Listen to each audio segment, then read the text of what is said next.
What's going on, everybody? Josh Engleman for Awesemo.com, and I am back with my DraftKings Showdown breakdown for tonight's game between the Bills and the 49ers. Now be sure to hit that like button, subscribe to the channel, and hit the notification bell so you know when this and all of our other content goes live. Follow me on Twitter at Josh Engleman so you can get updates to my sim results as we get closer to lock. And finally, let me know in the comments section, who are your favorite options at captain and at utility for tonight's game? Some of the high-level stuff. 133.6. That's the average fantasy points scored in the optimal winning lineup. 49,100. That is the median salary used in each winning lineup. 2.9 Buffalo Bills. 3.1 San Francisco 49ers. So a pretty even makeup in the optimal. Bills 1-point favorites in San Francisco with a 47-point game total. This one's going to be a fun one. Let's dive into the captains. Now, there are a few viable captain options tonight, but I think we have to start at the top. He's the most expensive guy, $17,400 in the captain spot. It's Josh Allen. Shows up as the optimal captain 27% of the time. That shouldn't be all that surprising. He can get there throwing the ball. He can certainly get there running the ball. He has the highest projection on the slate. That is why Josh Allen shows up as the optimal captain. But still, 27% of the time means he's not the captain 73% of the time. More often than not, it's somebody else. I would start 16,200 Stephon Diggs showing up as the optimal captain about 18% of the time. Clearly, Diggs plus Allen, a fun combo to have tonight. They're clearly the top two projected guys. Or you can get to my third projected guy, which would be Nick Mullins, $900 cheaper than Diggs, but only shows up in the optimal at the captain spot 11% of the time. It's a little bit of a step down. You always have that fear that Mullins isn't going to finish the game and they're just going to go to another random 49ers quarterback. They're all the same person at this point. So buyer beware with Nick Mullins, but he does show up in the optimal 11% of the time. Just behind him, 13,200. The fourth of only four that are north of 10%, that would be Deebo Samuel. 10.4% of the time he's in the optimal captain spot.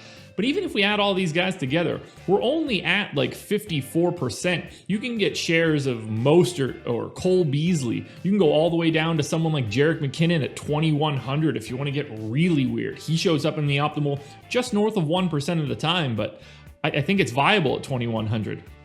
It's going to be a weird one. Allen, Diggs, Mullins, and Deebo Samuel are the four clear best options at captain, but you can go a lot of different directions tonight. Now, when we switch to the utility side, that's when things start to open up. Nick Mullins is the most frequent utility option. 55% of the time he's in the optimal winning lineup because he's only 10,200. Really easy to make that salary work. Josh Allen is second at 51.6%. Allen clearly the most frequent option in an optimal, whether it's at captain or utility. So I really like getting to both of the quarterbacks here. Mullins in particular at utility stands out. Then we get into the 30%-ish guys, or at least most of them. Diggs is at 39.6%, so just shy of the full 40. He's clearly the third best option. You're spending a lot of salary there, and I know you're thinking, well, how can I spend all of that salary? Easy. You roster Jerick McKinnon at $1,400. He shows up in the optimal 36% of the time in the utility spot. That's the fourth highest number of everyone on the slate. McKinnon makes everything work. That price tag is just simply broken. It's really easy to get to him. Have him projected for 8 fantasy points. It's not as if we're expecting any sort of miraculous day, but 8 fantasy points at 1,400 is a really, really nice projection. Or we could start looking for other guys. Tyler Bass, Robbie Gould, right around 30%. We can come down from Nick Mullins, Mostert, Samuel, Brandon Ayuk, Cole Beasley, all right around 30% odds of being in the optimal at utility. We can get into the 20-ish range. Singletary, Gabriel Davis, both defenses, Jordan Reed, they're all in the 15 to 20% range, so we're slowly working our way down. But if we're talking just who will be the optimal plays at utility, Josh Allen, Stephon Diggs, Nick Mullins, and Jerick McKinnon, who does not fit from a salary perspective with those other three guys. Now, I say this every Monday, I don't have projected ownership as of yet, but we can still take a couple guesses as to who the guys are going to be that I'll be fading the most. Zach Moss at 6,600. Not a guy that I'm all that interested in. Only shows up in the optimal about 11% of the time. Kendrick Bourne, 5,400. Only shows up in the optimal about 13% of the time. That's just not going to be enough. I expect them to be over-owned. I don't get the sense that this is a spot where I'm going to be going to defenses. Bills and Niners both around 15%. I'd much rather get to the kickers, so Bass and Gold. I don't think that they'll be under-owned.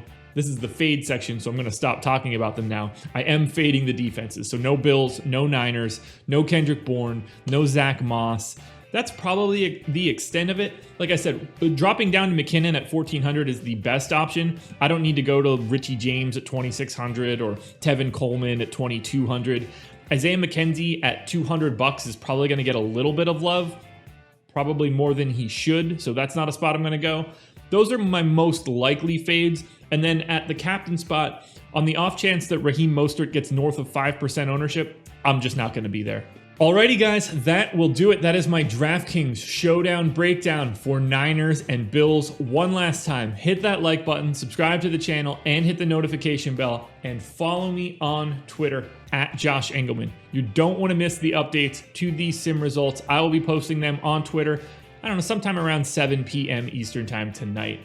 Keep your eyes peeled. There's a FanDuel video just like this one out there right now. Click the link, go watch that one too. It helps me out a ton.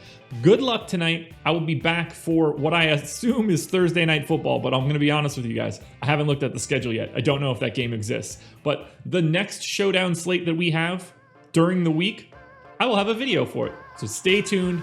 Good luck. I'm out of here.